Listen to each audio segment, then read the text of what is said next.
সুরক্ষার 100 দিন, সীমান্ত সুরক্ষার্থে বিএসএফ কে 1000 একরের বেশি একর জমি হস্তান্তর করা হয়েছে।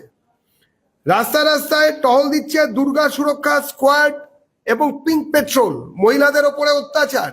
আগের মাননীয় মুখ্যমন্ত্রী বলে গেছিলেন যে 8টার পরে মেয়েরা বেরোবে কেন, বেরোনোর কোনো দরকার নেই।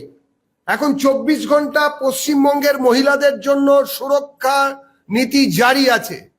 অপরাধ হচ্ছে না কথা আমরা বলছি না, কিন্তু অপরাধ হলে পশ্চিমবঙ্গ সরকার যেভাবে সেই অপরাধকে দেখার চেষ্টা করছেন এবং অপরাধীদের ধরার চেষ্টা করছেন, আমরা দলের পক্ষ থেকে শুধু স্বাগতই জানাচ্ছি না, আমরা সম্মাননীয় মুখ্যমন্ত্রী শ্রী শুভেন্দু অধিকারী এবং তিনি একসঙ্গে স্বরাষ্ট্রমন্ত্রীও বটে, পুলিশ মন্ত্রীও বটে আমাদের এই রাজ্যের, তাকে আমরা অভিনন্দন জানাচ্ছি। সাইবার প্রতিরোধে প্রতিটা থানাতে সাইবার হেল্প ডেস্ক হয়েছে।